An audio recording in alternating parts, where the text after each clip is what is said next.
the internet. This is an interview I'm recording with Dan, my friend, a talented visual artist. Dan's art is full of power, with impressive uses of space, color, and emotional content. I usually leave my visit to Dan's Instagram thinking differently about myself and the world around me. This is In the Mix with Matt Ace. Happy today, and thanks for listening. What's up, my man? What's up, dude? How you been? I've been doing pretty good. That was a wonderful intro. Thank you, man. I try to. Really, the only thing I kind of write about these is the intro. I try to, figure people out a little bit and then come up with some, relevant discussion items. Understandable. Yeah. Make them feel special.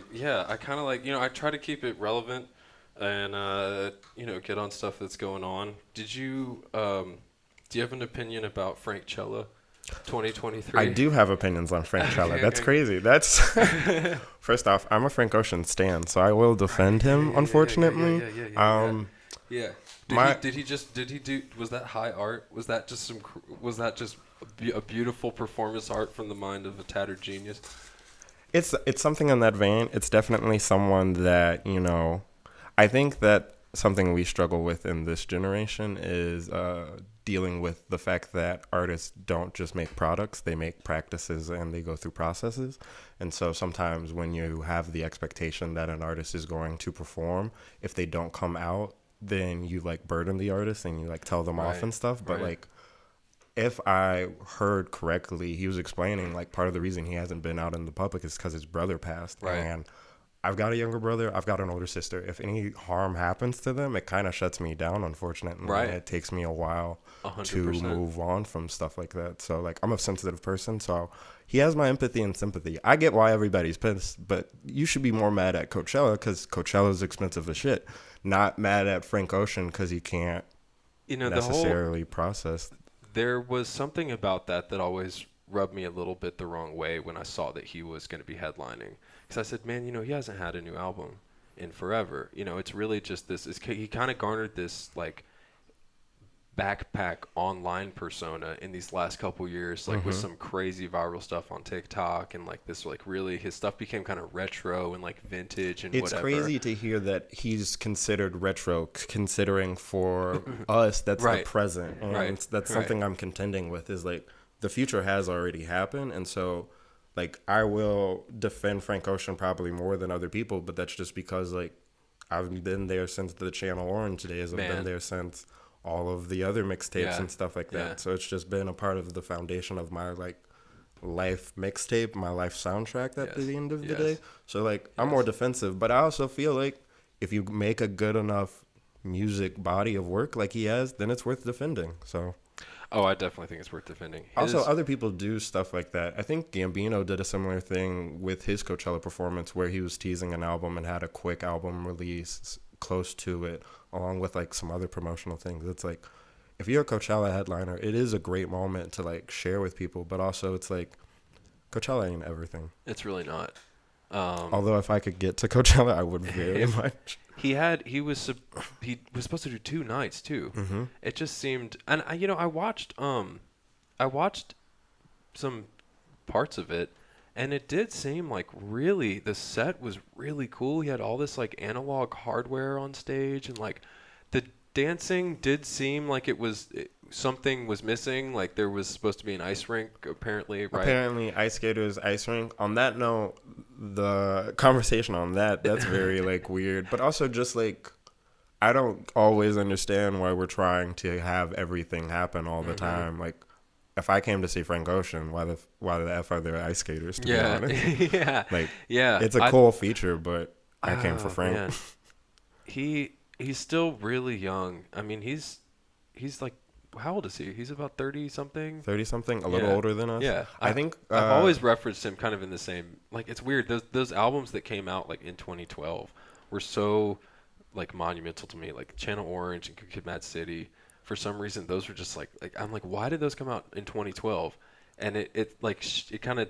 It's like a landing point. When I think about my life, I referencing back to when I was listening to that for the first time. I completely understand. I think today is the day that it's the 10-year anniversary for Chance the Rapper's Acid Rap. Oh, really? Rap, right? Wow.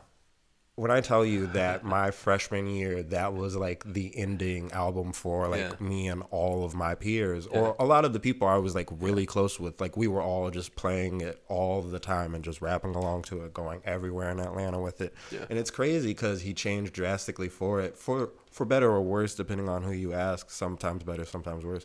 But yeah, no, at that moment, like on the when you have that moment with that artist, when they have those releases during your life at like pivotal periods, they become unstoppable. It's like thinking back to like T.I. and T.I.'s presence here when I was in middle school and stuff. When the King album came out and ATL dropped as a movie, it was like that man could have gone anywhere and done anything. This is interesting, right? Because if I give them all of the passes, as long as they're not doing anything that's like cancel, quote unquote cancelable. If it's not harming T.I. somebody. could headline Coachella, walk on stage, just do this for 30 minutes, and I would still just think he was the hardest motherfucker that ever exists.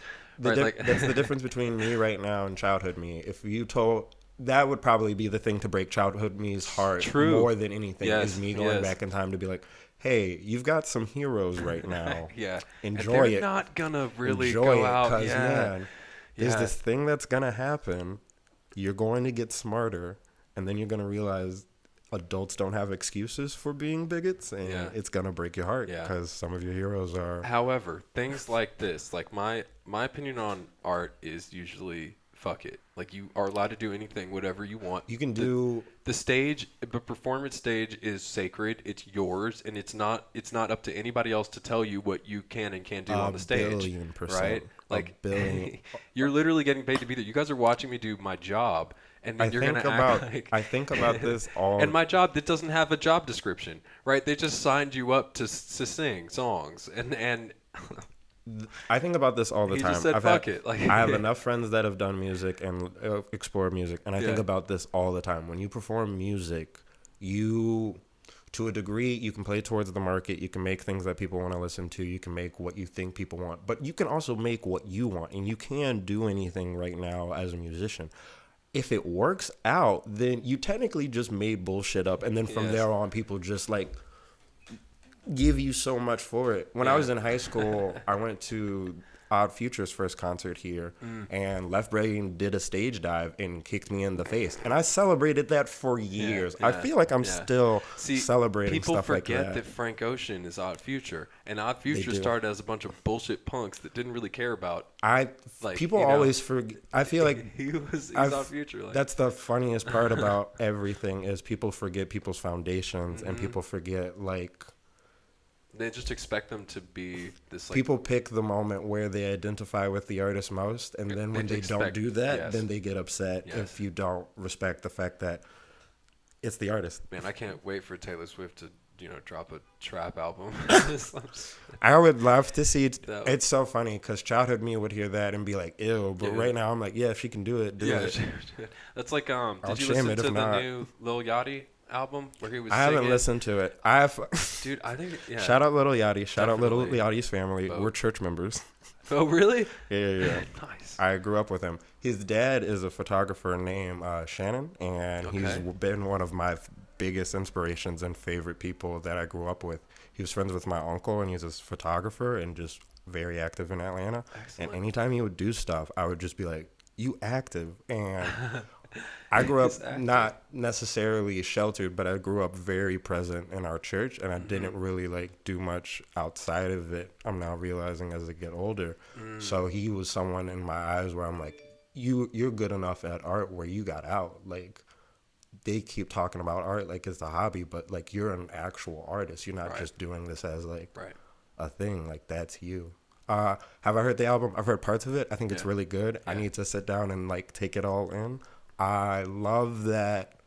I've loved all of it though. I'm a mumble rap defender, or I've been one. Big time. Yeah. But I'm a defender of all music.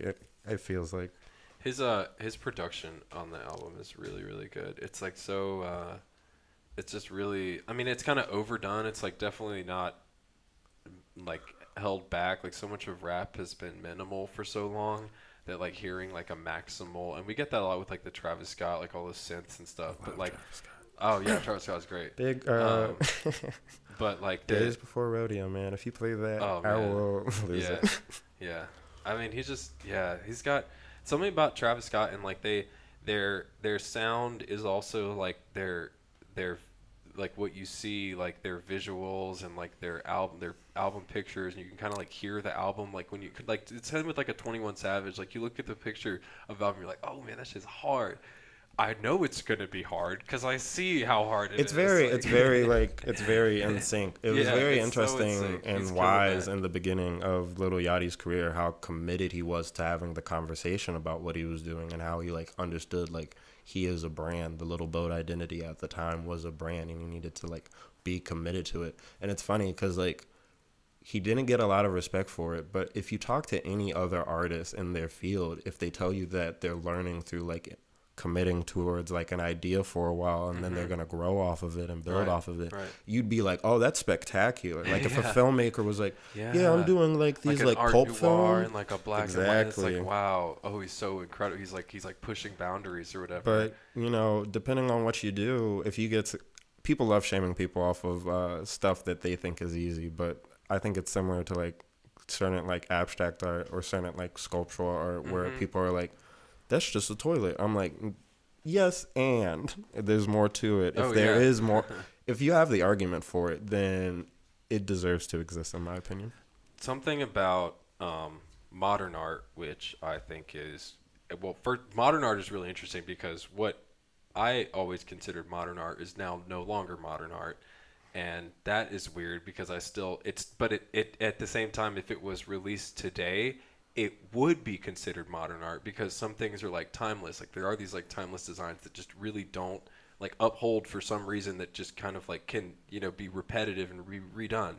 But a lot of modern art that I'm seeing right now is all about this like insanely, it's like almost being like caught in 4K for lack of a better word. And it's like the more high quality, like complex, like deep and like over processed you can make something, the more it's like, oh wow, that's impressive. Like, and that's what I keep seeing, but I'm like, I don't think that's what it's always been about, Yes. That's, I feel like people need, you need the range, and I feel like people don't tap into the range. People find things that they like a lot of the time in the arts, and they don't commit to challenging that vision. I know that as a younger artist, I definitely knew what I liked in the arts and understood in the arts, and it took me a while to open up to be like, oh, there's a much bigger picture in the arts, and there's a lot more happening in it. So, for example, what is my phone doing? it's all good. It's very low. Yeah, for example, with modern art, right now modern art is this thing where it's become very much, it's very similar to that movie Everything Everywhere All at Once, where I very love that movie, but it's great.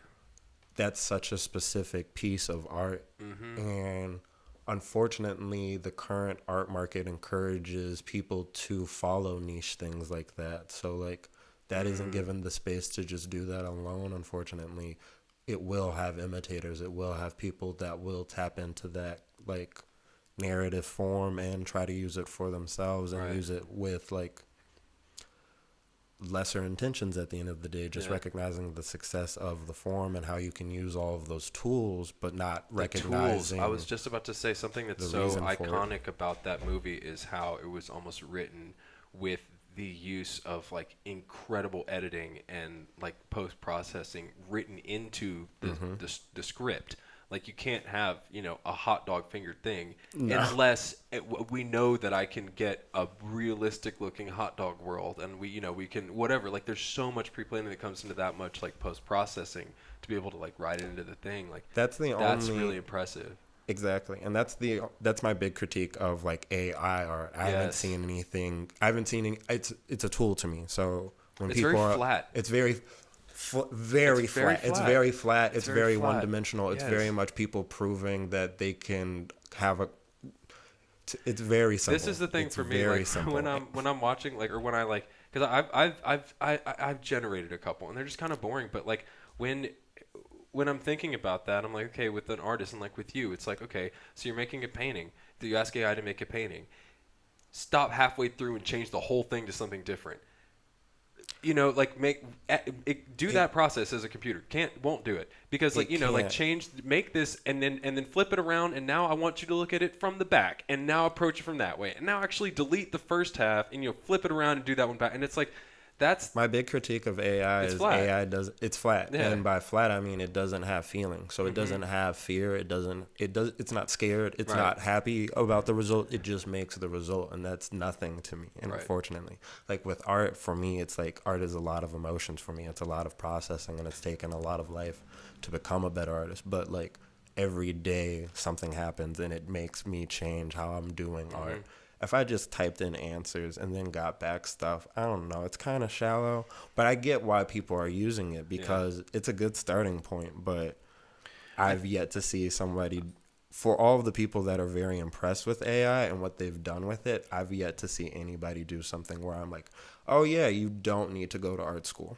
I think what is interesting about AI is the idea that you would like give a certain amount of like inputs like for the art, like you would give like all these different specifiers, which like in the essence is what like as an artist, like as a musician, as like whatever, a dancer, performance, whatever, you throughout your whole life, like if you really look inside yourself and you know that you're an artist, like there's a piece of that like can never really be deleted. Like you could go 10 years without doing anything, and then you can find it again, and it's okay. But like if it's your entire like life, all those inputs of every single instance and every single thing you've ever watched and every single thing you've ever seen, those are what would need to be input into that algorithm for it to generate whatever you just happen to be feeling that day, like,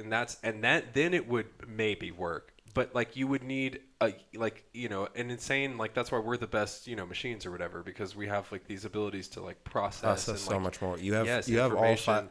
Computers don't have all five senses. They just have answers and stuff like that, and it's such a different thing. I've also yet to see anybody like question it in a way that's original. Like everybody did obvious shit. Everybody went to it and was like, can you talk back to me? Can you replace these things that are expensive? Can you be my lawyer? Can you make Miyazaki movies for me because he doesn't want to make them anymore? Can you make... Everybody did shallow stuff. People were like, oh, we'll also be Drake. It's like, we're no longer impressed by Drake all the time. Why are you also trying to be unimpressive? Yeah. And the song, man, the music is like, it really is, it's just, again, it's just flat. It has no soul. It has no like feel. Like it doesn't sound like anybody made it. It sounds like someone was trying to copy someone and just figured this one out. And it's funny. It's like a joke, and it's just a reminder that something else is real out there. And that's kind of the thing that's always been bothering me. Like I saw an artist on Twitter post their AI art, and it was like this like kind of like sci-fi, like retro sci-fi thing going on, but with black people. And seeing it only made me think of an actual black artist that I know that draws that kind of stuff named Fredbread. Shout out Fredbread, wonderful animator artist, does like great work, has been doing it for a long time. Made me think of that artist and how he isn't being seen, but this other person who just typed in the prompt is being seen. I've seen a ton of black people and a ton of people be like AI Miyazaki and stuff, and I'm like, this isn't an original idea. I haven't seen AI Miyazaki. I'm not. It's a ton of like, it's a ton of just like images where they just have black people doing Miyazaki. And I like when people do that as like fan art and like you draw it yourself. Fan art is just completely different. It's completely different. But like to just type it in as a prompt, I'm like, write that story. Don't have these people. No, and like actually write story. That story. Like actually, like sit there over a course of weeks and months, figuring out these characters and give it the time. Yeah, that's why you're impressed by the art you're impressed by. I tell everybody the biggest difference between the art you're impressed by and bad art is the people who care give it more time, and they gave it the time when they could, when it really mattered, and they could afford to. More important than anything, unfortunately. That's true. Wow. Yeah, art. There's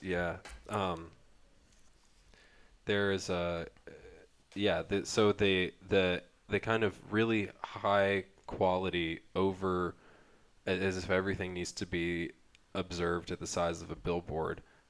There is a thought that I heard some guys talking about where this kind of idea where portrait mode and is inherently like racist and classist, or sorry, landscape is racist, and a racist and classist way to even observe or produce like art, because portrait mode is the more accessible like medium. Like you observe things like that, it's like a book, it's like actually not like the whole idea of having something this way is to have it in like a movie theater or in your big screen TV or whatever. That's interesting. And like presenting art in portrait mode is for the people. It's not for the, you know, this high idea of like something that's not accessible to normal people. That makes a lot of sense, like, because in portrait mode, and I'm just thinking about portraiture and like how I do portraiture, it's very much about making sure that the audience acknowledges the figures that I'm making as an artist. Wow. And that's based on just hearing a lot of artists that I enjoy their work. Like that's their sentiment. And so I've been trying to like make sure I can like figure that out, because I do like honoring the people I paint and making sure that it does feel like a real person is there with you at the end of the day. Right. And it does give you that energy that people have. Yeah. But yeah, that's a thing. That's a big thing. It's accessibility. I 100% agree with that. Yeah. The thing about art is at a lot of points inherently classist and racist. Yes. Because art deals with like art deals with knowledge, and knowledge takes time to acquire. And if you gatekeep knowledge, then you're the problem in everything. And the worst is someone. And as a former gatekeeper, it is the worst thing to do, to be proud to know more art than people and not share it, and then be upset when people don't know it or don't accept it on your terms and stuff. Like, if you really enjoy art, you just enjoy it. It has become really, really difficult these days, because for whatever reason, we're now in an age where songs are being rewritten and resampled more than I've ever heard in my life. That's the saddest part of all of it, probably. It drives me crazy. And I can't, like, I'll hear, you know, a song come on the radio, and it'll be, you know, the third or fourth iteration of this some song, you know, whether it's like Promiscuous or whether it's like, you know, that fucking song Blue, you know, or whatever. Like, literally, I can't. It's so confusing to me to hear that and say, but I already heard this. You know, this came out 20 years ago, and it was cool, and I can still put it on. You don't need to just do that again. It's very weird. Like, we're in this very marketable remix culture and everything, where everything feels like everybody is sampling but not really like taking it apart. They're just being like, very lower the frequency, makes it a little bit more. All right, re-sing it. It's very low.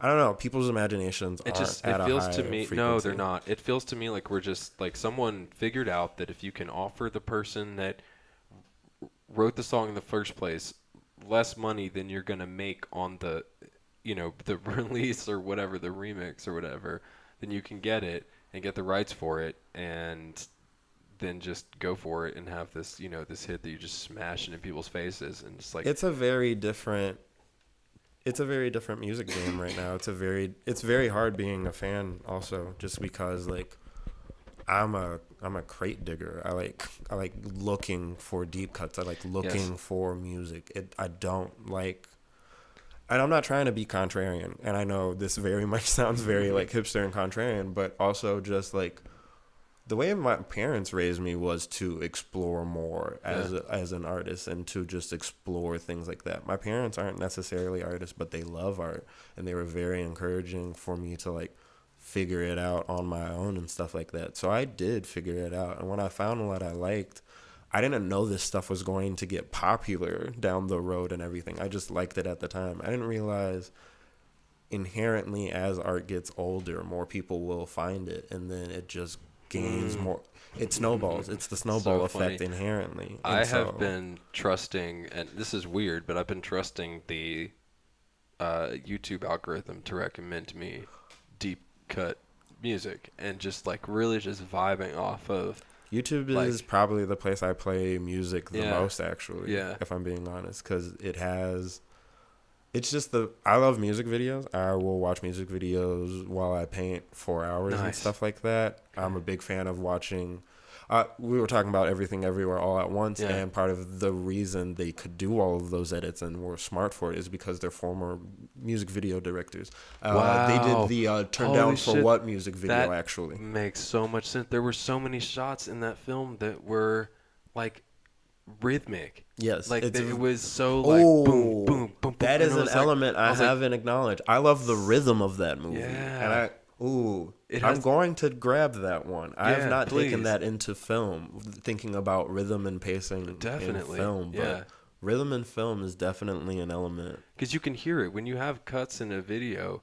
It forces your brain to go, it kind of it Yes. stutters, and you get this like That's very interesting It's like, because ah. that movie is extremely rhythmic. It's very like in much, the way they would like they move like the scenes around, Mm-hmm. and it's like, but it's like it's this other thing where you can tell it's not just regular like fades and like shuffles or whatever the fuck they're called. It's like really like bespoke transitions that they used, and they're like transitions that you can like tell what's coming, and like it like has like a mood, and like It's wow, very yeah, funny that I heard a lot of people be like, I didn't get it, because to me it just felt very readable. It was just like, oh no, this is Right. as easy as we're gonna get for a multiverse conversation. yes, it really gave you it truly multiverse. couldn't- It's just spoon feeds you multiverse. Truly the theory. moment where Yeah. she goes, wait, you're still hung up on queer stuff? Bruh, buddy, Yeah. catch up. There's so many more things to be There's so much more concerned going or on. curious about in the universe. That's Like, don't be worried hilarious. about who your daughter's with. yeah, oh man, that's so funny. Yeah. So what do you when you listen to music and watch music videos while you paint? Mm-hmm. Do you have like a big screen? I'm a big screen guy. Yeah, I have a TV, and Nice. I have a TV in the room when I'm working and stuff like that, or I'll have my iPad with me, and yeah, I'll just blast whatever I'm playing at the Yeah. moment, or Yeah. what. I'm very repetitive, so I'll just play a group of artists a lot and stuff like that. Can you look at your art and remember what you were listening to? Sometimes I know exactly what I was listening to. I know the time period more than I know what I was listening to, but I also know I have playlists for all of those moments. Nice. And when I have to like get serious about making stuff, like when I get done with this, I gotta go home and work on the Mint grant and stuff like that, because I really want to work with them more. Fingers crossed. So what are you working on for that? Just some new paintings and trying to figure out some smarter arrangements, actually like show them some better art right Cool. now. I had my first show last year, which was a big accomplishment. Still processing at the Venture Gallery. Very Shout out good. Bianca. Awesome. Yeah, wonderful show, wonderful moment. How many pieces did you have? How many? A little more than 10, maybe like 13, 14. Awesome. Yeah. Yeah. Small number, but good that's number. very cool. Good start. Yeah. No, I've seen pictures of it. That's awesome.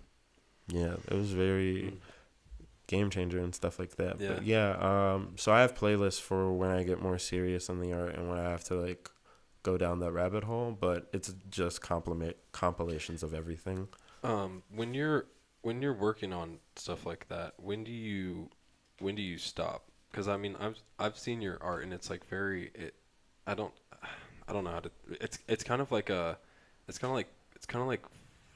like Howard Finster. Like your art really reminds me of Howard Finster. Like That's a very high compliment and praise. really. Yeah, that's a good artist. I mean, yeah, he's incredible. Your art reminds me, like your faces and like your colors. They just like it's very much like almost like folk art, but like it has like the soul. It's like it's very much folk art. It's Yeah. very much in a very much Southern Gothic feel, but it's very Absolutely. it's very much present day inspired and stuff like that. But when you So, work like, in that style, how do you know? Because it's almost like working is like how do you know when to stop? How do you know when it's finished? when I like it, when I Yeah. like the texture of it, and I can come back and change it and stuff like that, or paint over something I Yeah. like. But when the piece is done for the most part. And I've seen something that an artist told me when I was younger is you can ruin a piece. It was something that Radcliffe Bailey said when I Okay. was younger and stuff like that. I heard him speak about art Uh-huh. because I worked at the High Museum in high school and stuff like that. He said that a lot. He would say that he knew the layers of a piece and he knew how far he had to take it conceptually, and he knew the moment when he had like reach that point. And I feel like it's a very like natural thing when you recognize you're done with a work, when it has all of the elements that you want it to convey at the end of the day. Because, for example, with my portraits, I know that there's a moment when it gives off that more personal feeling and it has enough of the texture. But I also know like I have to like go on and off with it. Like I can't always just like rush through it and get it done in a session the way I want to, or it would be convenient to do. Sometimes it takes me like a few weeks. Like I'm working on a painting of my aunt right now, and I got a lot done with it last week, but then I had to just stop at a point because I recognize like if I rush through it, I might ruin it. Mm-hmm. Whereas like if I come back to it and I like breathe on it and work on like some other pieces, then I'll have more technique to add to it. I'll have better rhythm with it, and I can better figure it out. Whereas like I wasn't feeling the answer I was giving it at the time. A lot of times when I'm in the middle of something and I like intentionally and I'm getting frustrated, I stop and I give it a second. There's something that like in the exterior, you know, whether it's like a sound I hear on the street or like something someone says that turns into lyrics or something that sparks me back to it, and it's like, you know, that's what I just that little thing that I needed to like keep that going, and it was actually good.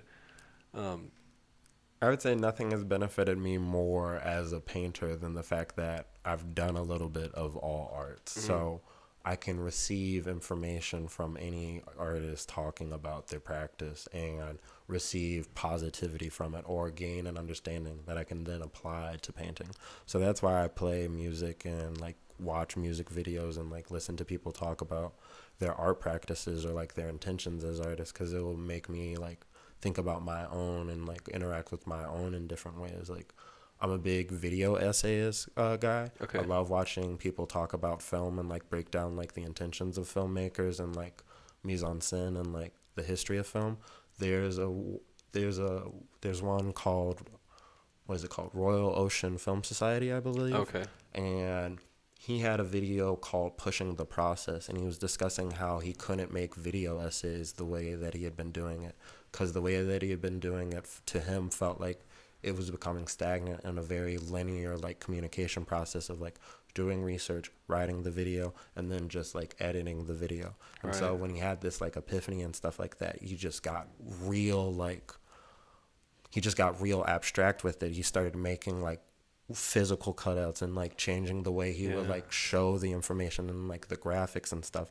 So instead of him just being like, you'd see one scene, you'd see the next scene, you'd hear him talk over it, all of a sudden you would see like him like do like these shaky head cutouts that would come in, and then he'd have like these weird labels like Nickelodeon cartoons and stuff like that, just to be like talking about Martin Scorsese and talking about like that process. But when he had that video, he showed it through like him running and showing off his life and stuff like that. And it was the first time I had seen somebody do something like that, and it made me get off of myself and like go around my neighborhood more, to like actually walk in Atlanta more, because like I'll walk where my friends live and I'll walk to like visit people, but I live in Southwest Atlanta with my family, and I'm not always present there, or I wasn't as present there when I was younger for certain. And so, and especially because of the pandemic, I walked around my neighborhood more. I saw the nature of it more. It made me realize like it's kind of sad what Atlanta's transition is right now, just because like I feel bad that as an adult I'm recognizing like how good it was that Atlanta might have been more of a small town when I was growing up than it is as this metropolis and stuff like that. It might have been better off just small town neighborhoods. It is definitely not that anymore. No. As we all deal with the Taylor Swift infrastructure. Yeah, the Taylor Swift, the emptying of the Taylor Swift concert, which is about to start again. Yeah, tonight third day. For her third night. That many people. What? Yeah, okay. Real quick. On that note, a thing I think about a lot, and I've brought it up at dinner parties and friends' places a lot lately, is this: when you're that big of a celebrity and you get confirmed like that, what does that do for you? Right.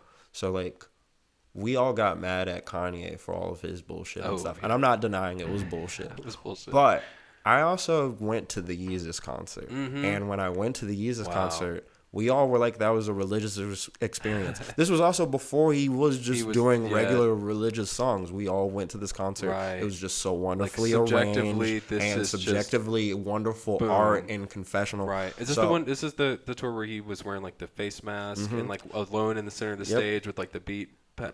Yep. Unreal. So no, that was the next one. This was the one before it. Okay. The Yeezus album was the one with like Blood on the Leaves and like right when he had got with Kim and stuff like that, right? Okay. So for the concert, he used Yeezus to basically be like interludes between like other periods of his music and to basically give off this narrative of like him like rising into becoming Kanye. Wow. During this tour, everywhere he went, he gave these rants and stuff, and people got pissed because they were like, "What the fuck are you talking about?" In Atlanta, though, he talked about his parents.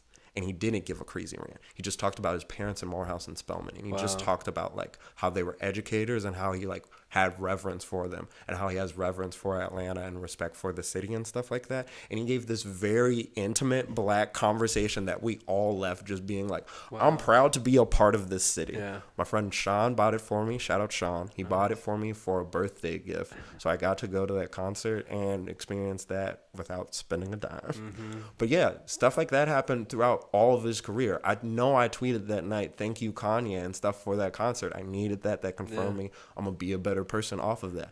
I know billions of people have done that for him. How do you tell him no? Yeah.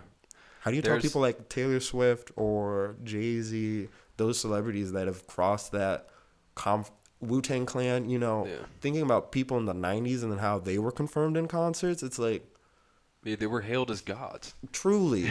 Everywhere. Yeah. And, like, that's back in the day where, like, you had to send letters to people. They got letters written. Like TikTokers, like, stand people now. They were, like, people were, like passing out at, you know, concerts. I don't think I've been to concerts where people passed out, and that is one of the wildest things to see. That's crazy. That happened at Tyler, the Creator show. I can see that. But that's just because that loud, that pit. The screaming that I've never really understood. I don't know why we're screaming. I've never been so overwhelmed with excitement that I would just need to scream.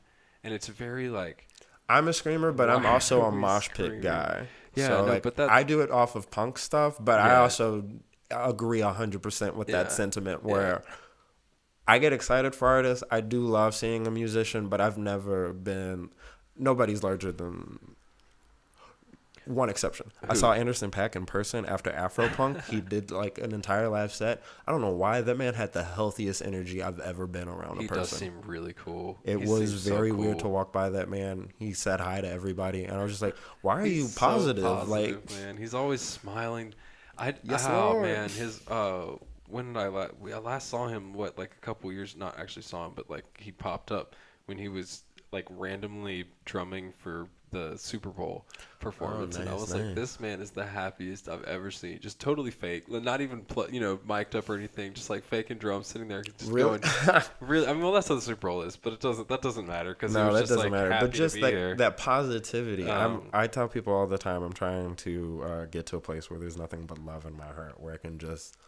That's how my grandmother, it seemed like, functioned and stuff like that. Like it seemed like, as a spirit, she could just bring herself to like commune with your positivity. I don't know. It's been very different without her in the world, I'd say. But also something I think about a lot is everything is like in the timing sometimes. And she passed before all of this like heartbreaking politics stuff happened. Like she passed right before Trayvon. So I could not imagine having to be around people. Yeah, you don't want them to experience that. No, it's truly been such a heartbreak to see the politics of the world. And, like, she was very politically active with my grandfather and stuff in the city. So, like, I'm very politically, like, in tune and active, but also it's just, like, it's such a...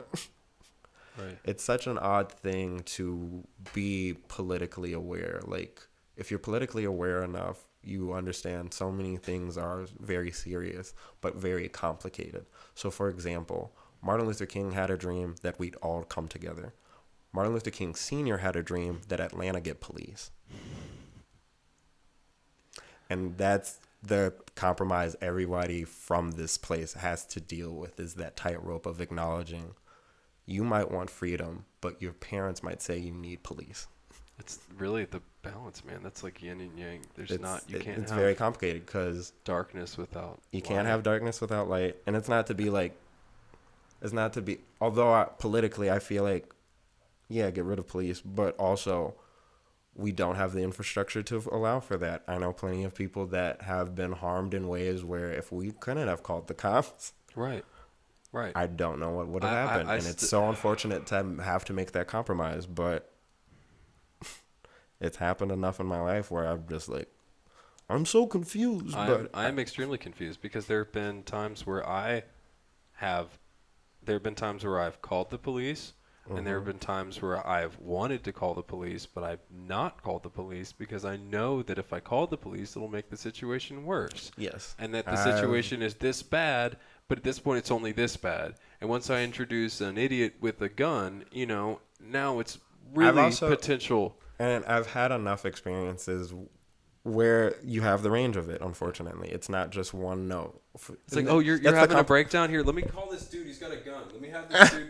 Let me have 3 or 4 guys with guns. Oh, do you have 3 friends? Do you have 3 friends freaking out because someone crashed and stuff? Right. Oh, I don't know. Let's call the person that isn't the best conversationalist in the middle of the night. In the middle of the night. Is it 4 a.m. and you're fussing with your neighbors and I just happen to be an innocent bystander here? Yeah, I don't know what to do right now. I don't know how much you're going to escalate it. Y'all are just making threats. Right. Funny story, but not funny story. I thought it was hilarious when I was telling everybody in high school, but when I told people in college, they truly looked horrified at me. When I was in 8th grade, I worked at Spelman Dance and Drama Institute, which doesn't exist anymore, but it should because it was a wonderful summer camp that exposed Black kids to the arts, and I'm very thankful because I definitely revere Spelman and Morehouse because I got to go there, even beyond the fact that my mom's an alum. That experience definitely shaped me. It ended poorly, though. It ended poorly because I was a summer camp counselor. And when I was a summer camp counselor, 2 kids got into a fight. Oh, no. Those kids, we filmed them fighting. And, we just older teens being like, ha ha, world star before world star stuff, right? Here's the thing. Those kids threatened to bring guns. Oh. Neither of them over 8, by the way, but one went home and told their parent. So the next day, the cops were there. Oh, wow. Cops interrogated all of us, asked us all about it. The reason they asked us all about it is because in the state of Georgia, any filming of a minor can be charged as child pornography. That's just the rules. And it's understandable rules. That's why when you're in school, they have you sign all of those documents every year at the beginning of the year and renew it. Because any filming of a minor, anything at all, can get you charged with child pornography. Told me this as a 14-year-old. Had a back and forth. Told them everything that I could, but not really anything. Because again, I was just a 14-year-old watching people film a fight. Yeah. I'm not gonna. There's no snitching on it. There's no being It's just what happened. It's just what happened at the end of the day. Yeah. It ended with 2 black officers being like, "You think you're a white boy with black skin, but you're not. You're just a nigga." Wow. Said it in front of the head of said it in front of a family friend who was the head of the entire camp and stuff because she had to be there and sit on all of the sessions. And she nodded as if it was the right thing to tell me.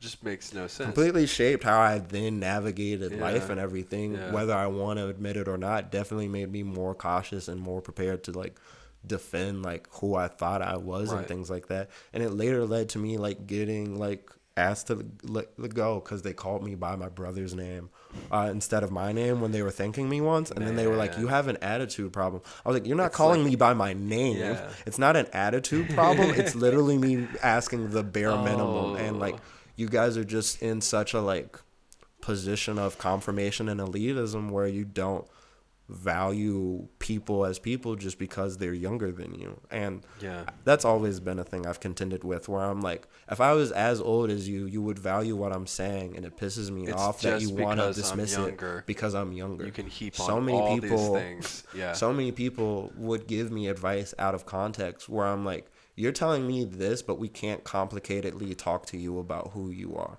A thing I think about a lot is we grew up when we went to Grady, right? So half of Grady is when you like divide it where it like physically is, it was like fourth ward what it was and stuff like Absolutely. that. A lot of black kids and stuff, something that people refer to as like ghetto and shit. On the other side, it's like Morningside and like M, and it's like preppy and white and basically all that stuff. Buckhead. Right.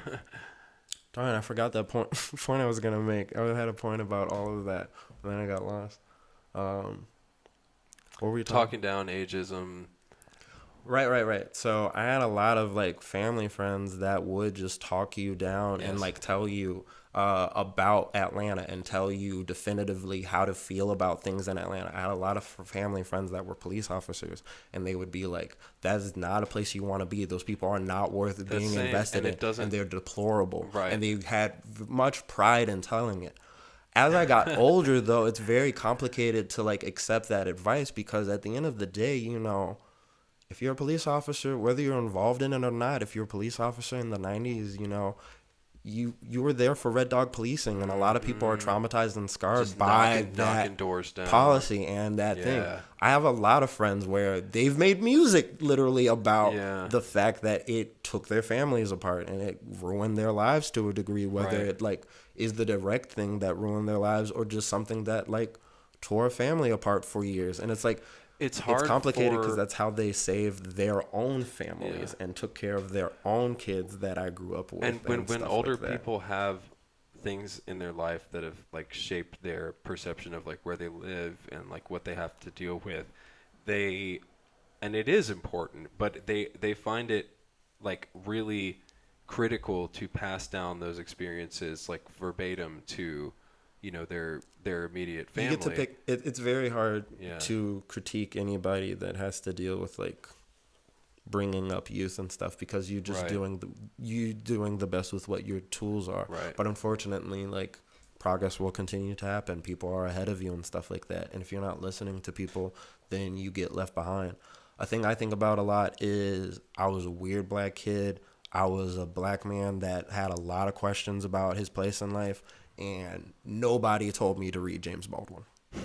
It would to me at this age, and as a James Baldwin appreciator and as someone who considers it an author that saved my life, it would have been the easiest thing to just be like, go to the library, get a James Baldwin book, read about this man that also felt alienated and like struggled to deal with his community and things like that in a similar way. But people don't know about James Baldwin, so they tell you to read Ben Carson's book. So I read Ben Carson's book like multiple times when I was growing up and things like that, only for men like him to be ridiculed by us all and us all to have to reconcile with how we did teach kids and who we did tell people to be popular with.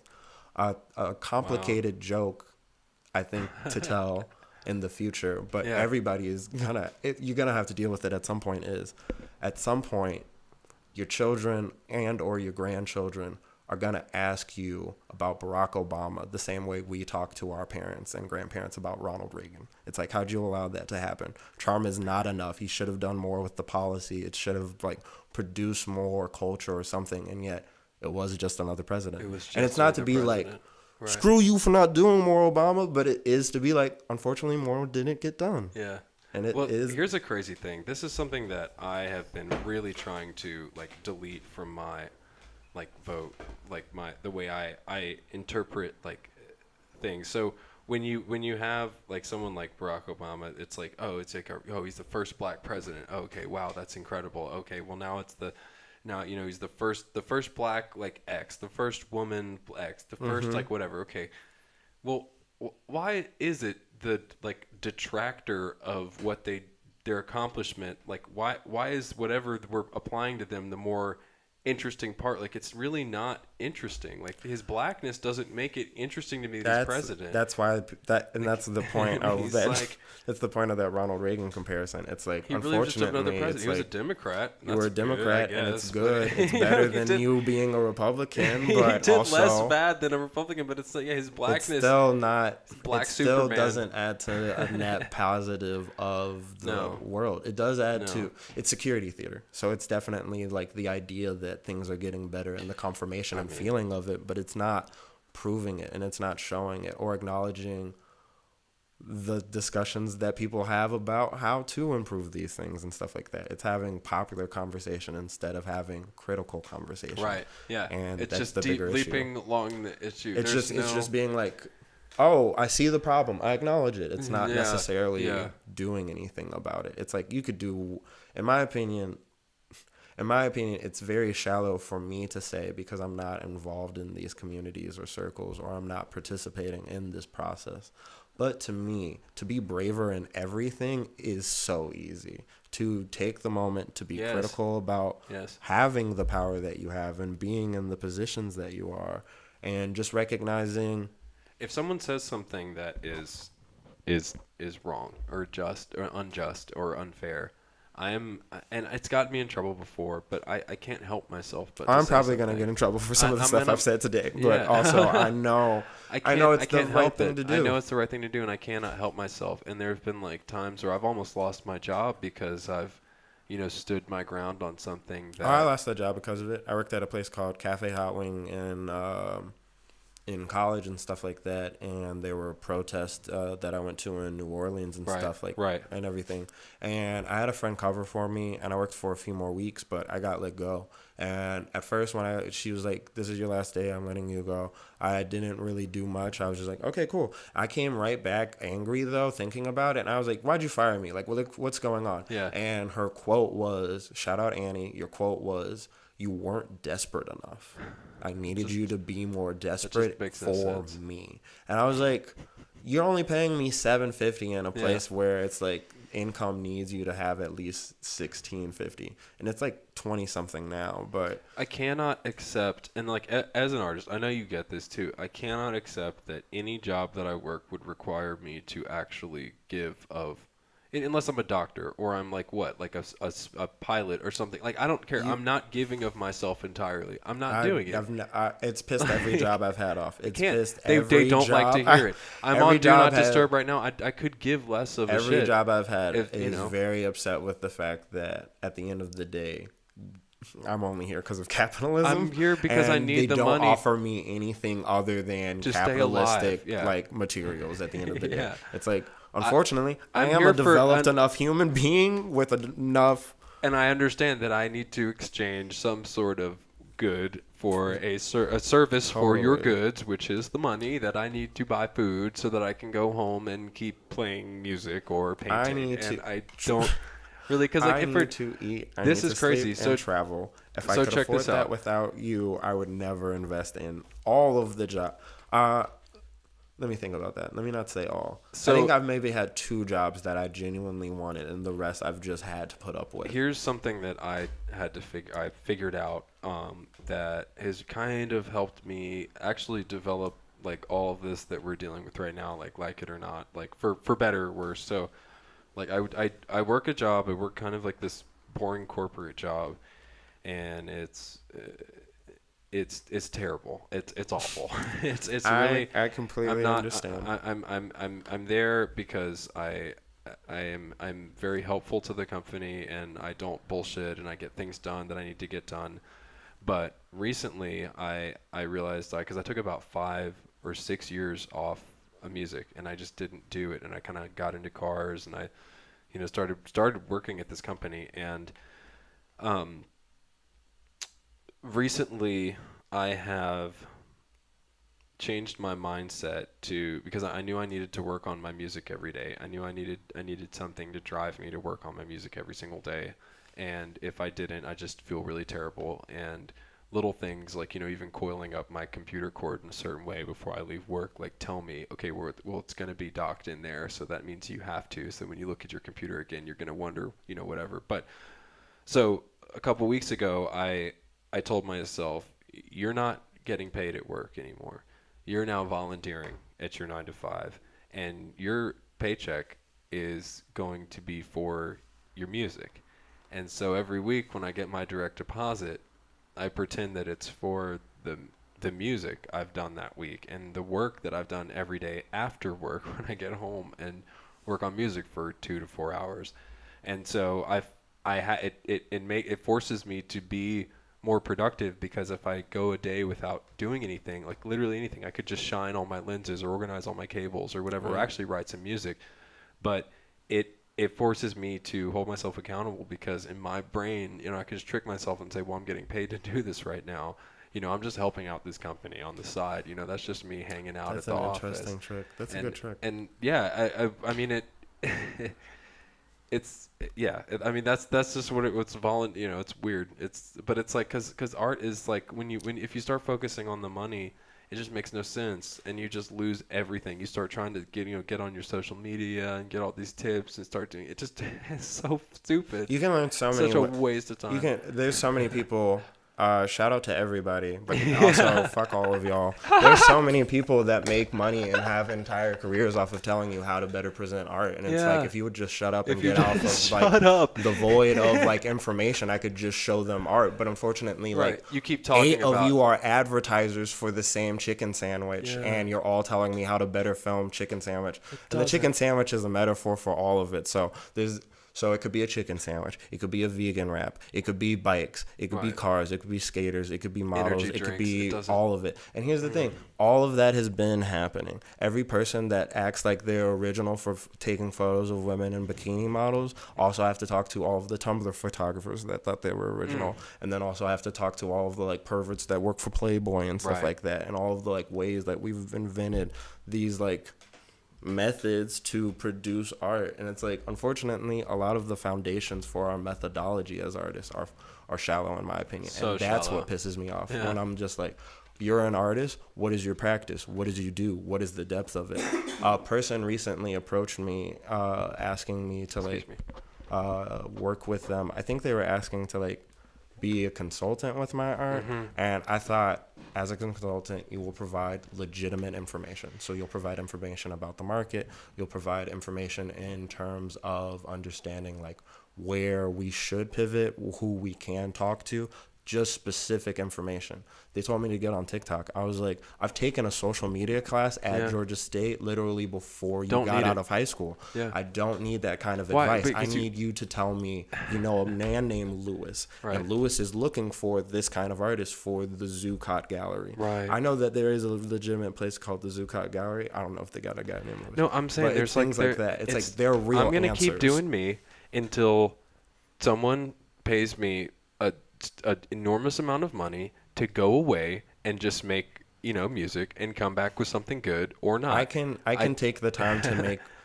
Every person that talks to me about ways to improve my art, they're all talking about formatting, and unfortunately, formatting and presentation and following and growing. And all of that is a thing that I could afford if you just buy the art. I had a friend get really upset at me when he came to visit me at a show and stuff, because he wanted to talk to me about things that might help or his ideas about it. And it's like, I don't have time to teach this to you so that you can then react to it with me and stuff like that. Doesn't matter. I need you to invest in me so that I can properly react into it, because I'm already educated. He came to a show where I already knew that they were unprofessional or not as professional as I wanted them to be, but they offered me the spot for free. So I was like, that actually is very considerate. I'm not going to like trash talk this. I'm not going to like bad mouth what's going on. And typically, everything. Do you have to pay to be? You have to pay for all of these art markets. So, for example, the one that I did that he came to, the offer for the first one was free. Next time it's $100. Okay.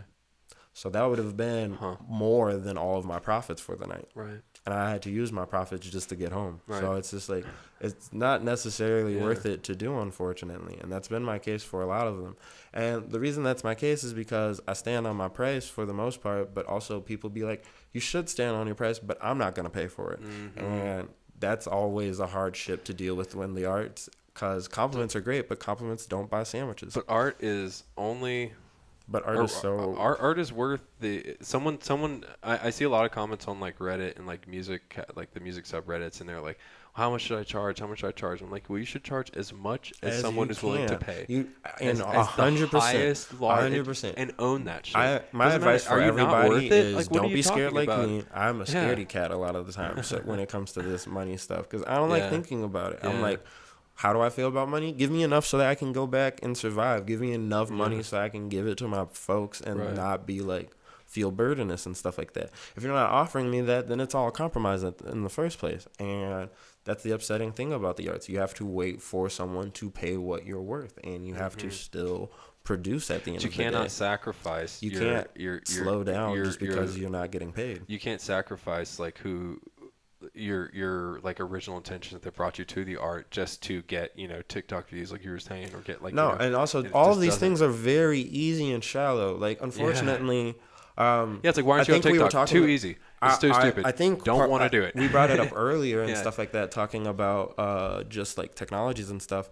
And my big critique of AI, all of these technologies, is who are the teams making these things? Who are the people working on these projects? Because they haven't asked me about it. They're not a big enough body of people that they represent a diverse group of people. Yeah, it doesn't. At my last job, a thing that I fussed at them a lot of the time was the fact that in college I had studied like working with mixed reality and like augmented reality just on an artistic note and stuff like that. Very cool. And so when we started working with things like Magic Leap devices and just like these different headsets, I instantly told them, like, I don't know why you're presenting this to people as if this is a consumer-friendly device. It's not. This is not a consumer-friendly device. It also wasn't produced in a consumer-friendly situation. It's a tool, and it's very situation. new at this point. It's a very new tool made by very new white people who are trying to get a lick off of the market by being like, I've made the next progressive thing in technology. I've made the next I'm still not about VR. Like I have not Facebook. Found. I'm not. It's complicated. Yeah. I'm not. It's a thing to enjoy. It's like a movie. But that's the thing to me. It's like, I'm not for people being like, you should use this. Have you been to any of those VR bars? Yeah. What is that like? I've never been to one. They have VR and like they're like, it's like a booth, it's like they and have like a you booth hang and out you can there. go in the booth and then you can put on the set with people that you're around and like do the stuff. The thing with that though is also so you're like so you could be like bumping into people or like you would see presumably is it like wireless?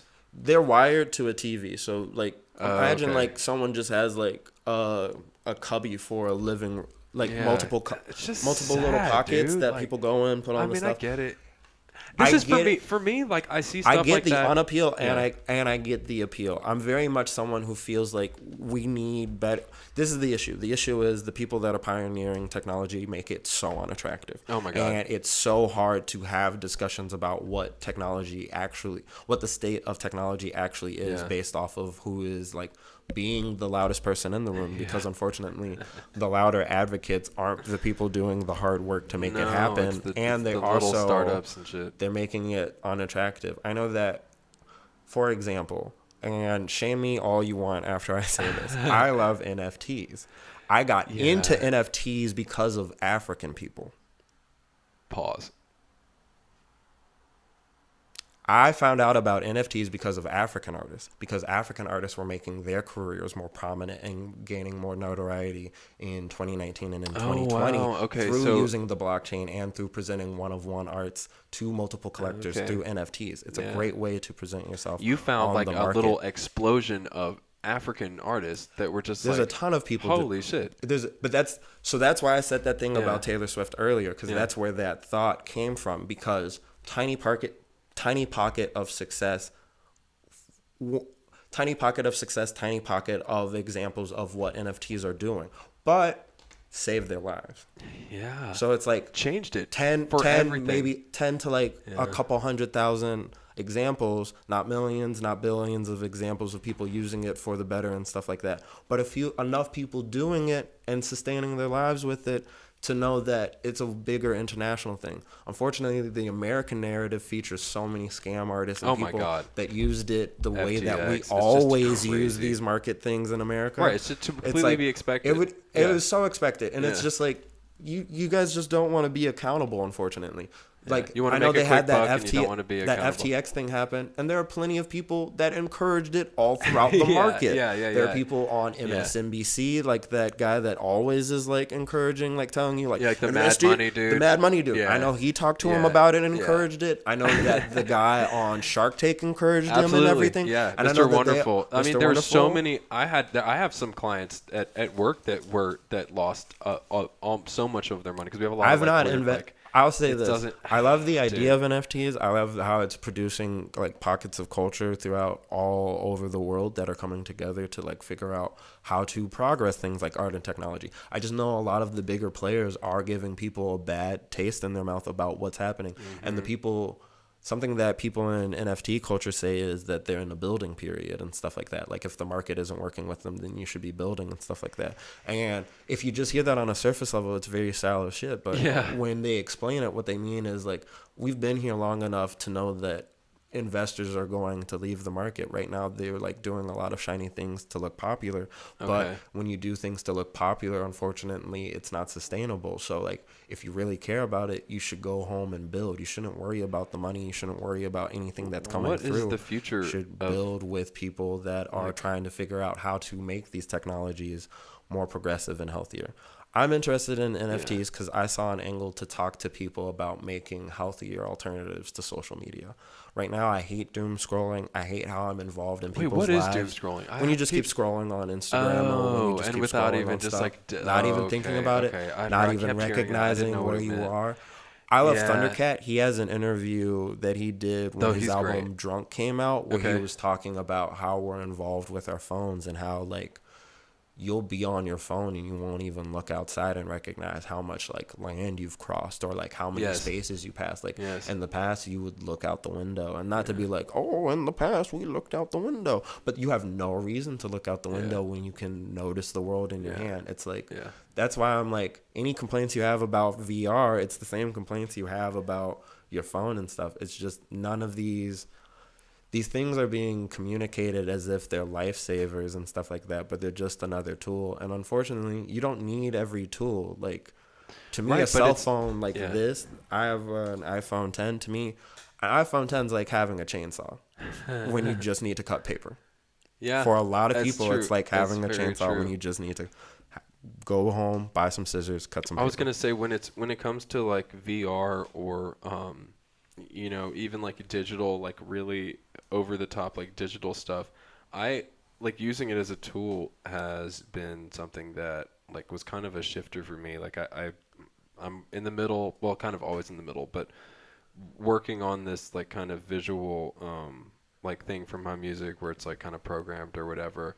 But like stuff with like VR is like, that's really interesting because you know, it would be really cool to, you know, have a VR like concert or something, or have like, you know, people be able to like, you know, come and like, you know, come into like a fake venue that, you know, you just That's what people are imagine trying to into- build. Like people, Yeah. it's Then the issue sound is quality doesn't The issue matter, is like- that like- it's not tickets. it's not as aesthetically pleasing, or it's not as But it aesthetically could be, sound. though, But because pe- y'all that's what just- everybody's trying to get it to, Yeah. and that was why I was Yeah. really upset that what happened to like the perception of NFTs happened the way it did last year, is just because I kept talking to people that were very encouraging and like for the first time making me recognize the intersection of art and technology is a little bit more necessary Right. than I give it credit for sometimes. Because Right. sometimes I'm like, no, keep these two things apart. If I could afford to, I would be a big enough artist. I would never be on Instagram. I'd live on a farm with a lovely woman, Exactly. and we just come to the city when I have to. When I had a show. When I have a show, when I have to like show off and stuff, Yes. and like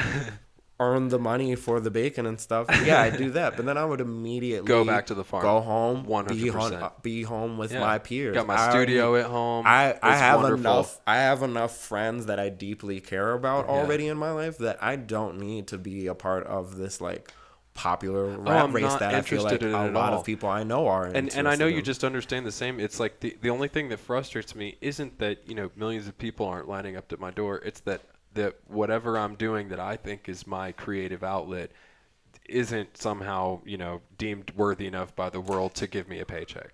And that's my thing. My thing is, And, I know, and except I for know very too specific, many- very tiny little bumps that I you know we get too every now many and again. good artists that are surviving, and they shouldn't be Yes. surviving Yes. considering how much joy they bring to people. I got some friends and stuff. They started this thing called I think it's like Proper Frequency. Okay. It's like a DJ group that they're doing and Okay. stuff. They're like all mixing together and like Cool. sharing it with people. Yeah. They had like one that they did for a friend's party and everything where they were all DJing, and it truly might have been the best day I've experienced this year, and very like minimal effort, just naturally with people that were all appreciating that. They all do other jobs. They're all very professional people in other realms of the world. There was something but if they could just special. do that, that'd be amazing. Can you imagine how so good at it. Yeah.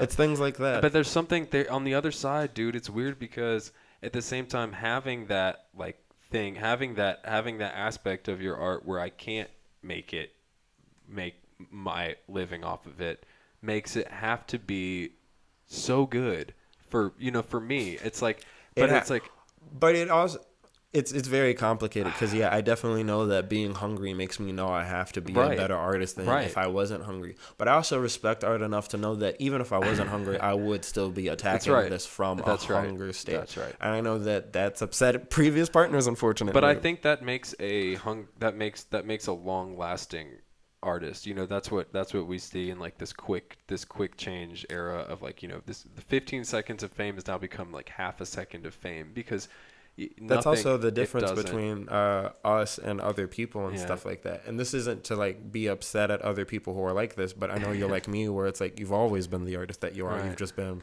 allowing it to grow and evolve and learn what you need, and that's the journey you're on. I have friends where it's they decided to be artists later on in life, so they were it's not just their soul when they're talking about it. When I'm I'm an artist, it's pretty much me being I'm saying my name. So something I did want to when you kind of brought this up earlier, when you are when you're making art, it's not that you can't paint realistic things or just paint flowers. It's that you choose not to. Yeah, I can paint anything. I could learn to be a better painter with a lot of things, and I could develop a better technique to make it better accurate. That's not but important. I also could give a better answer. It's I think everyone should try to be an artist. I think everybody should give it an honest attempt and everything and recognize their creativity within. I also know we're not all good artists. Being a good artist is hard work. I've put in hard work to get to where I'm at as an artist, and that's not to be to mention my success as an artist. That's just to mean what I can produce as an artist, what I can communicate as an artist, and what I can share as an artist has taken 29 years to develop. It is not something that I just came across. It is not something that I just read a book and picked up and stuff like that. I gave my entire life, for better or worse, to the arts. I've made a lot of sacrifices and hurt people unintentionally because I've said things being either more proud or more ignorant as an artist and stuff like that. But that's what makes you the journey. Learning from those feelings, because I have put my foot in my mouth on more than one occasion, especially talking about my own music and whatever. But it's learning from that and humbling yourself from that and still keeping going and moving It's forward. all about the humbling. It is all about... And you're so embarrassed to put your tail between your legs and be very man, I need to do better. I can do better and I will do better, you know? And that's also why I don't I'm not always the best with receiving feedback because I just feel like I'm getting repeated information sometimes. Well, I know I'm my best and most constant critic, and I take advice really poorly. I take advice really, really poorly. I'm very defensive of my stuff. I'm recently learning all of this. And it's because for me, when someone gives me a comment or a critique on my music or whatever, I immediately distrust their feedback because they don't know where it's coming from, or they don't. If it's something negative, I'm well, you don't know why I did it like that because if you did understand, then I would do it. Context, but at the same time, and this is the toxic. All this is toxic. This is not. This is not good. This is not a good thing. But I also have been there. When I get validation from those people and I send them something on a track and they're wow, this is really good. I'm hell yeah, it's good. I know it's good. And I did it. But then when they say something, you're oh, you could do this, you could do that. It's really hard for me to be okay, maybe I will try that. But in these last couple years, and especially after my big time off making music, when I came back to it, I'm taking criticism from people way better. And I'm listening to feedback and I'm trying to see, okay, well maybe if I asked him about that, it's because I respect their opinion, and I'm not just looking for validation. I'm not just looking for someone to be they like that. I'm actually looking for their opinion to be what could I do better? What could I change? I know the difference. something that I've come to the conclusion is, at this point in my life, I know the difference between people talking at me and people talking with me about what's going on in my life.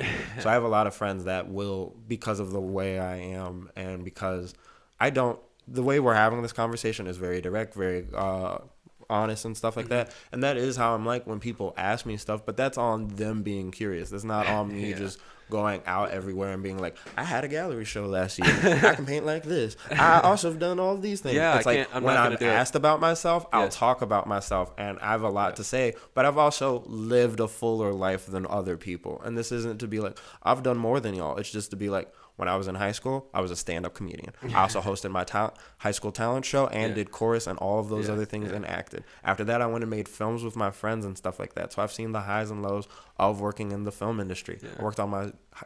I worked on my college radio station. It's like I've done a lot of stuff to have recognized blessed life, wonderful life I've lived. Yeah. I've also worked through it all. Yeah. I didn't just like fall into a lot of situations because I know it's like when you're like example like with radio or something. Like I think radio is great. I think production is great and sound engineering is great. I would not want to be in a radio station for the rest of my life, working 12 hours at a radio station. But it's so cool to have that experience, to be a sound engineer, to be it's wonderful to do it for a moment, right?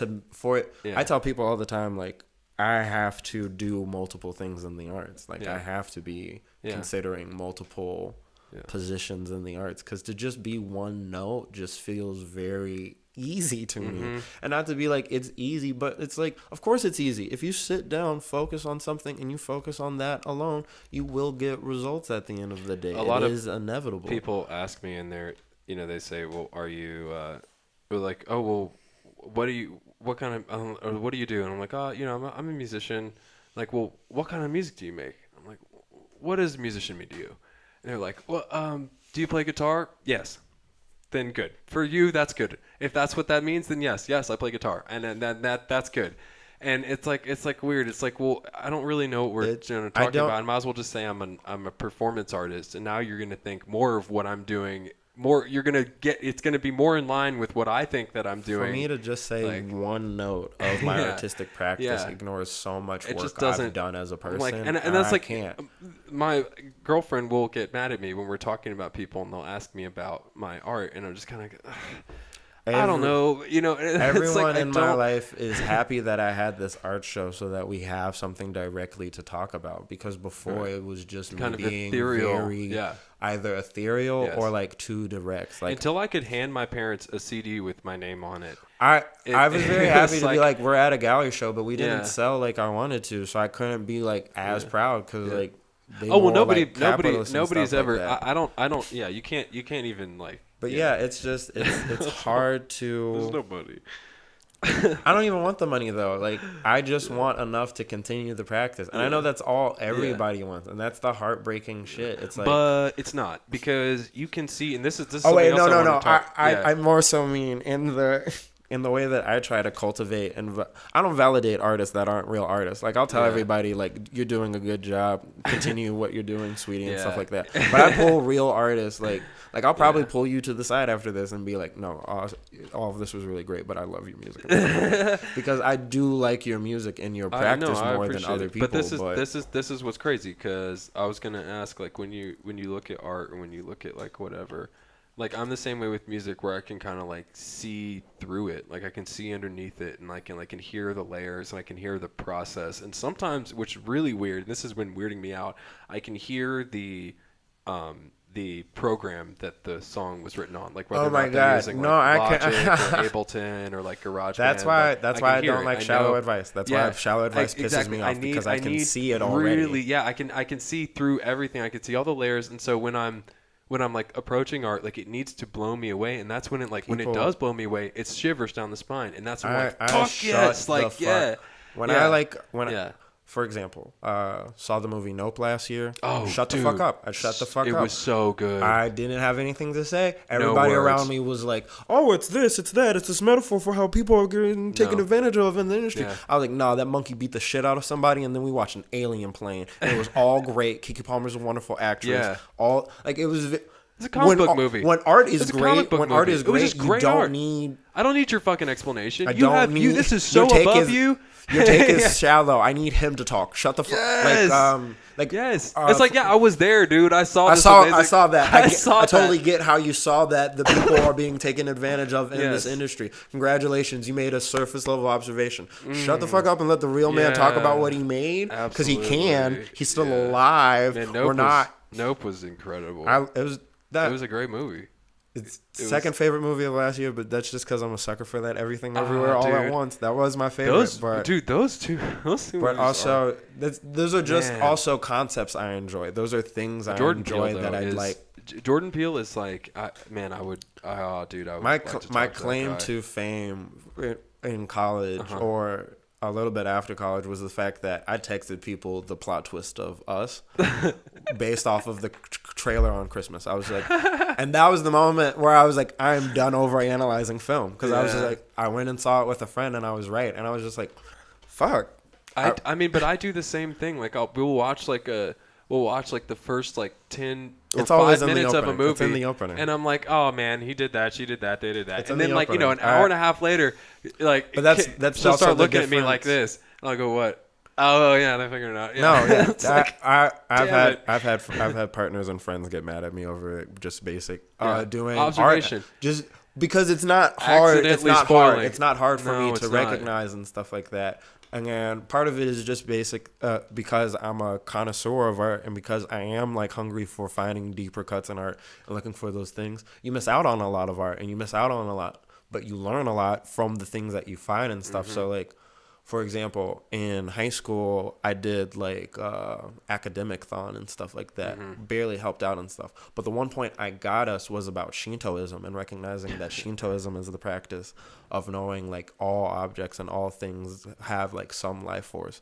I only knew about that because of a manga called Shaman King and stuff like Yes, that. very It's my good. favorite story. It's my favorite manga and stuff like that. But that's the only reason I understood and knew Right. anything about that. And that's Yeah. so much of the information in my brain is just like little bits of things that people mentioned in their art pieces. Like there was that movie Yes. Dope that came out a couple years kinda ago. remember that. They told everybody to invest in cryptocurrency before anybody did and stuff. So like when my coworker at Barnes & Noble at Georgia Tech quit on all of us because he made enough in a moment to quit on all of us, Yeah. I was just like, fuck, I should have listened to that comedy that was just casually throwing it in. But you never recognize how useful some of the... That's the thing. That's why I'm like, I don't need people's surface level analysis sometimes. It's like, if you're not talking about this for more than hours, then unfortunately, like, I probably noticed it. And I did the work to notice it. Now, also, art is repetitive. Art is extremely... So something I was gonna say is like a really good, I think a really good like remake or like a really good take on like something can either be like super like incredible or like really hurtful, but also really impressive at the same time. Like a really good example would be Battle Royale and Hunger Games. Yeah. Which is like, yes, and I'm like, it's- whoa, we're all whoa, taking- like, yeah, because we couldn't have dealt with that. We definitely kind of needed that, but at the same time, I wouldn't have known about that if that didn't come out first. And then like, shit, like, and then like, I don't know, but like, But that's the thing about art. That's what I love about art, is how it all kind of collapses in on itself. In a Yes. sense, if you're Yes. actually kind of involved in like paying attention to right, the because you start zeitgeist. studying it, and then I kind of, you know, You recognize I can you do recognize that, right? things are more relatable or more Right. different than they seem. You see people get Yes. specific, and then you recognize like, oh, there is very much validation and stuff. Yeah. For example, it wasn't until I watched Pose that I truly understood Whitney Houston's "I Want to Dance with Somebody." I know it's a song that's been around in my life all of my life, but for some reason, in that opening episode, seeing that scene and seeing him dance to like get their intention in that audition, when he finally commits to that dance, I was just like, I was involved in the scene. I was watching all of it happen, and I was just in the process, and I could just hear the song differently. And I was just like, what is she actually saying? Let's actually take that back. And it's like, oh, I want to dance with somebody. I want to feel the heat with somebody. with somebody who loves me. Most and lyrics are exceptionally profound and depressing when taken out of their music. But I also feel like that's why I love music. The music I love the most is confessional at the end of the day. Daft Punk has that album, Random Access Memories. And a lot of people use that album to like confess about their lives. A lot of older artists used it to basically confess about being like shitty partners at times, people that I use Get Lucky to tune my speakers. I love Get Lucky. What's this? It's a song later on. Giorgio by Moroder is probably my fucking... That's song, because, like, okay, well, now I get to talk about this song. That song's incredible. Yes, you do. I love that song. That song is so incredible because they not only, like, crafted a soundscape that changes from, like, 50s, 60s, 70s, 80s, 90s, to 2000s, like, such music. A wonderful album. Like, they also, like, wove it in with Giorgio's like actual music and got him to like produce on it, and then used this whole interview to like weave the thing, and then like made the music about what he was talking about, and like you can hear like the sound design, like it sounds like you're in a movie, and like it's. But crazy. I love like, when an album does that. Yeah. I didn't. Two things on that. That's one of the best songs ever made. It's really cool. Truly one of the best. It's so respectful. Songs. That's how you give the respect. It's so to authentic. That's I'm also not why even I'm a big not, Daft Punk fan, but I really love. It's also not why. It's also why it's hard for me to appreciate some of the things that get produced and how over remix culture is. Because I know you can make a good remix, but also use it in a way that's like. You learn from it. It pays respect. Yeah. The and shows that you know to respect. Like the current Weekend album. After hearing that, kind of does feel like a little homage to the Random Access Memories and stuff like that. Well, the way they did Creepin'. He has that Quincy Jones confessional before Out of Time and stuff. And that shit truly is so haunting. I didn't listen to that. That Quincy Jones is so haunting on this track because Quincy Jones basically is like, what was he saying? It's something along the lines of Quincy Jones' mother passed. And our mother was in and out of rehab because of being bipolar, I believe. And his stepmother was kind of abusive. So he was always distant with partners of his and with family of his and with like just his like the women he was with. And he recognizes like it was on him a lot of the times, but he couldn't recognize that at the time.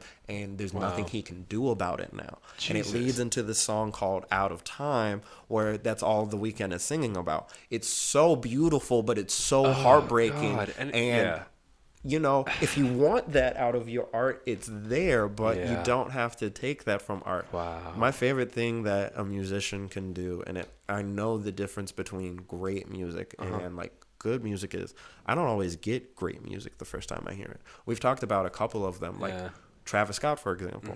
I didn't understand Owl Pharaoh Days Before Rodeo the first times I heard it, and I thought they were kind of whack, but just had like, it was kind of whack. The right people confirmed it. But I played it but I would play it more. I would hear it with the right people. Right people would tell me about it, and then I would be like, damn, dude, Astroworld is one of the best produced rap albums I've It's so ever wonderful, heard. and it's a shame. Insane. It's a shame that he's got to overcome that concert reputation stuff. But that's not good. It's not good at all. But also, you know, the crazy it's just thing about that we have it documented, unlike previous concerts. I would listen to if Astroworld had came out just as a fucking instrumental album. You would listen to it still be good. It's that, and that's different than like listening to like a rap album, being like, oh, I want to hear that instrumental.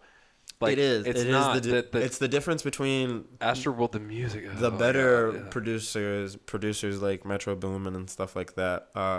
Atlanta's got a producer named Popstar Benny that does wonderful production and stuff. I have seen that dude. Yeah, it's the difference between people like them and other people where it's like all of those guys have imitators because they do something so iconic. They just hit the note. For Travis wonderful. Scott, it's Mike Dean. Yeah, it's Mike Dean. They know and they're committed to their sound identity, and then they bring other people in to work with it in this wonderful way. There is this thing I want to like. I don't know. I mean, it's not like a mind blowing thing, but there, like with music production, there's always been this kind of high horse with people using presets from really expensive programming, and like whether it was like the first wave of like Auto-Tune, which was like made by this company called Antares, and which was like it was like $10,000 to buy Auto-Tune, and it was just ridiculously overpriced and like unaccessible. And now we're like in this wave of like really, really overpriced like hardware and like old vintage synths becoming like unfindable, and these dudes just having one.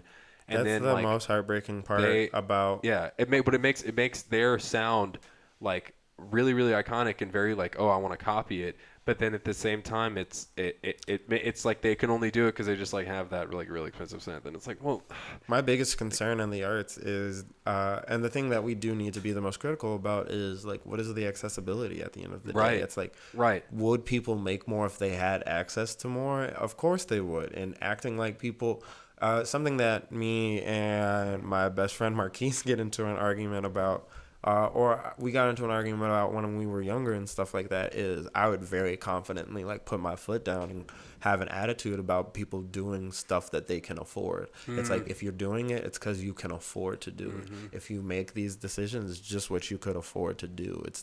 And plenty of people would do more if they could afford to do more, but they can't afford to like do more or think more or consider more. And it's unfortunate, but it is what it is on that note. And when you have to accept that, that's a complicated tightrope to accept that.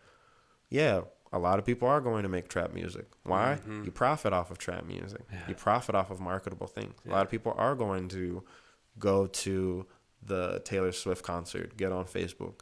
The infrastructure for competition doesn't exist the way that it used to in that sense. Like, we don't even have underground anymore. It's impossible to have an underground because you have to use a platform to get notice on it, and there's only so many platforms to get noticed on. Right. It's like you would have to build it yourself. Well, the crazy thing is there is an underground. It's just people that you've never heard of. Yes. And you won't hear of them. And you because won't, either and they're they not don't put gonna- themselves out, or they're just word of mouth, and it's Yeah. like, I want to find okay. more word. I do want Yeah. to find more word Yeah. of mouth people. I do want to find more experience like that. But yeah, that is definitely the really case hard to where it's find. like, I feel bad that we don't. That's the only thing I'm jealous of the past of. I hate when people say stuff like, I belong in the 80s. I belong in the 70s. I'm a 60s baby.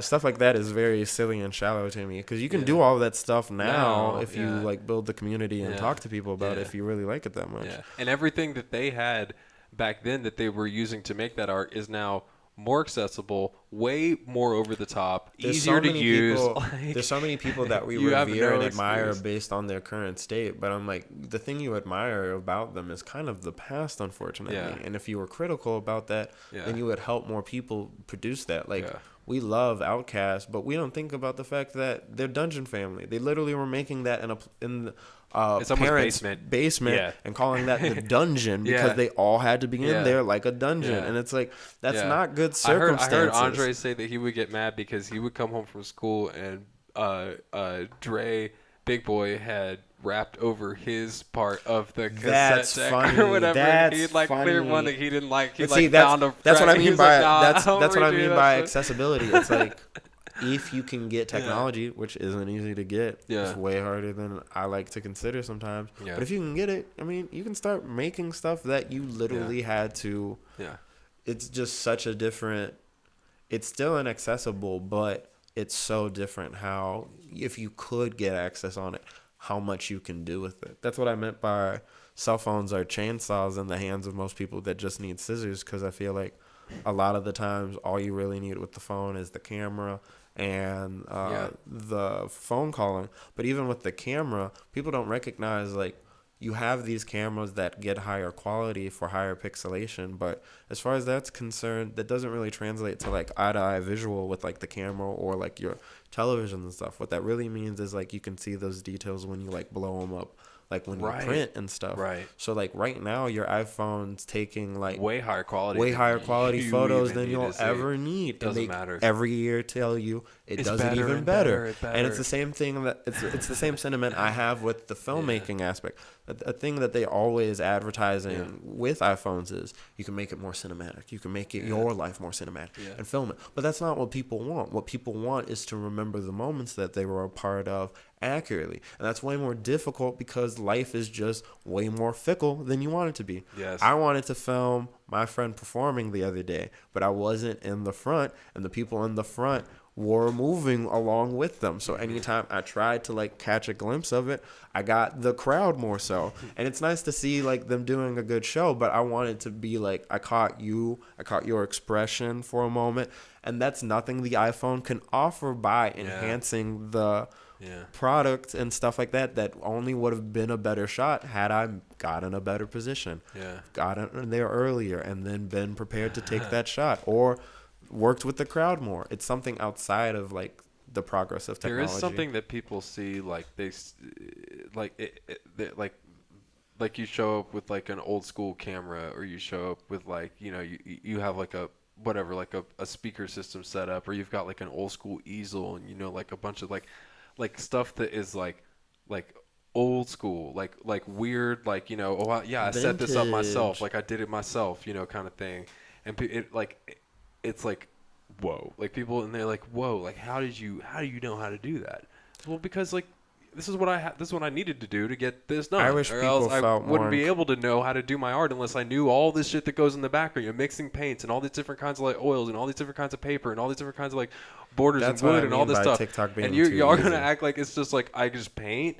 Like, you kidding me? That the paint is the end result. Like this just the you know, the music is just what happens to be there. Man, I'm dealing with a lot more going on. That's my issue. It would take so much more going on here. It would take so much for me to make a TikTok that I feel like comfortably communicates information in a way that I'm proud of at the end of the day. To be like, all right, the edit was done correctly. I have found this information that I think needs to get to the public. And like, to do that curation is deeper for me than it is for other people. And that's the thing about art. It's like, I mean, I've seen some of your like, I'm gonna air quote curation, because like you'll like find like little like, you know, historically significant like things and like go through like a big. I love doing like a compilation. I'm like, damn, dude, like I would read that in a magazine. You know, like that would be. That's the thing. I want this in a zine. Like I want to be flippant, and I want it on my thing, because I would have, you know, his issue. I want the Black History Month Dan Gilstrap, you know, issue of 23, 22. And I know I could. What were his picks for 21? You know, that's like, the thing though. That's what I mean by like it's all about affordability. Because like I'll talk to friends about like their ideas in the arts, and I'm like, you're talking to me about old ideas that I couldn't afford to do. Unfortunately,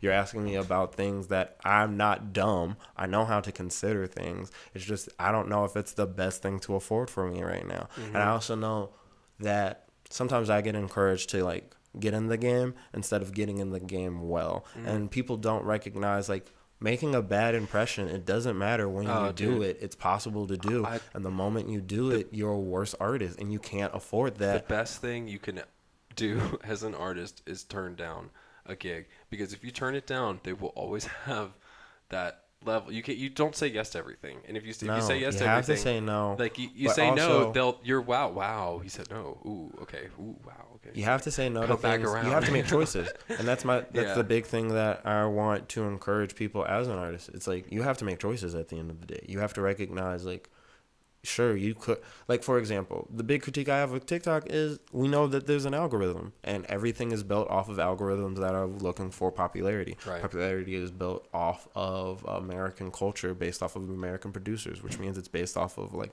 whiteness and white culture and the appeal of making that comfortable and safe.